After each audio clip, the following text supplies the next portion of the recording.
you ever thought about retail, about materialism in terms of addiction? My past experience with alcohol, thank goodness I've made it past that one, was that, addiction was the pursuit of temporary, fleeting pleasure, which was going to, shortly thereafter, leave you with a very empty void, an empty feeling. It's interesting. I think almost everyone in America, especially the people that are truly fortunate, experience addiction at a very early age, far before chemical addiction, and yes, also through unhealthy foods, sugars, etc. But with objects, with retail, I remember I felt a pretty severe sense of depression as a kid. And it's interesting, I always wanted to try to answer that depression with a thing, with an object. And I look back on what was the most exciting object of my life. More so than any awesome vehicle I ever got. Just the most amazing thing to me. In kindergarten, I remember my favorite childhood movie was called Rad. It was a BMX movie. And I remember there was a couple guys in there that had these bikes with like plastic plates over their spokes, some kind of wheel cover. And I've seen other people around town with bikes with these wheel covers so you couldn't see the spokes. I mean, a horrible, ridiculous, pointless design as as somebody who's been a raced BMX competitively in nationals and been a professional downhill mountain bike coach. These plastic plates were absolutely worthless. They were terrible. They were dangerous, but they looked really cool. And I wanted one of those bicycles so badly. Bicycle was everything to me. I would stay up at night, stay up sometimes till daylight looking at BMX magazines when I was, kindergarten, first, second, third grade. Dance Comp, retail. The magazine was called Dance Comp for dance competition if you aren't an 80s BMX boy like I was. So I got that bike for Christmas, and the feeling of absolute elation. It was amazing. It was the most intense, awesome feeling ever. I mean, even more so than getting some really badass motorcycles and sports cars and cool vehicles throughout my life that I worked for, saved up, and earned. But that feeling, eventually it wore off.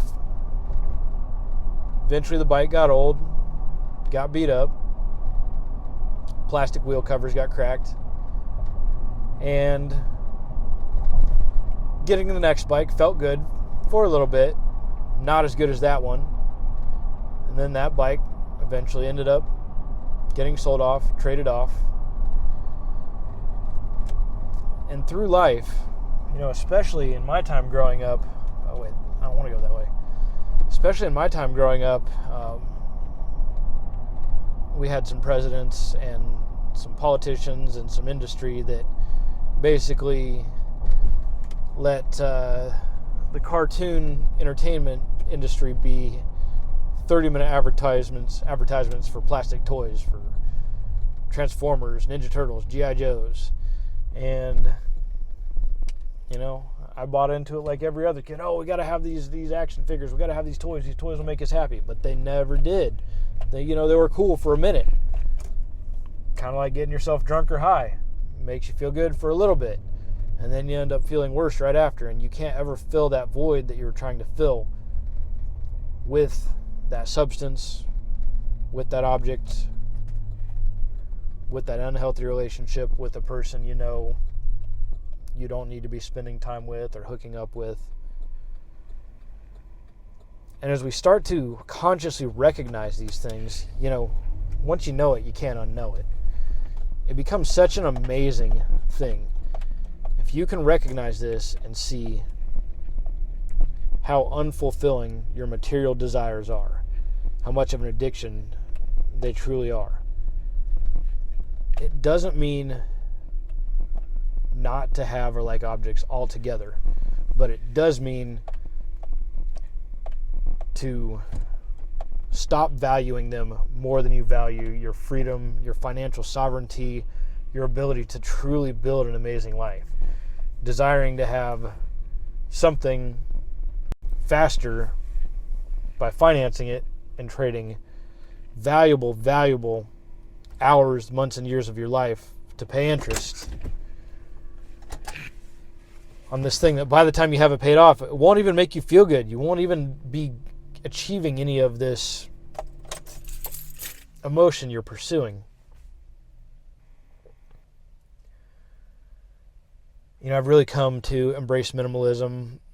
I don't own very much. You know, if you watch my other channel, you see me travel around in this wild vehicle that I've got here. My ex-presidential motorcade SUV I turned into a little tiny home, went on the road and lived out of for just a couple weeks shy of a year. But I lived the most, what's the word? I don't have the right word. I had almost nothing. I had the very bare minimum comforts. I have a chair back there. I have a bed back there. I've got a little power source. I had Wi-Fi so I could keep working. But I was parking on national forest mountaintops looking out over the ocean. I was sleeping and camping on the beach. I was going out, creating the individual I admired, and I started that trip with $700 to my name and a vision, and I came home sober, having beat alcohol, and I know that's something that you haven't ever truly beat it, but it sure doesn't seem like much of a challenge to me now. And I came home with self-belief. I came home with confidence. I came home knowing, hey, I'm going to be confronted with hard things in this life, and I'm going to overcome them. I could have stayed home, trading hours for dollars, buying things on credit, and it truly is an addiction, just like alcohol or other addictive drugs. Trying to fill the void that you can't understand or explain by buying stuff or stuffing your face with food for temporary pleasure versus putting good, healthy fuel in your body to create a lean, healthy physique. Once you start to understand this, you start to become empowered to do something about it. Check back on this channel. This video will be here a few years from now. You're going to see some amazing things I've done with my life. Check my main channel. I've got just under 7,500 subscribers now. In a couple years, I know it's going to be a heck of a lot bigger than that.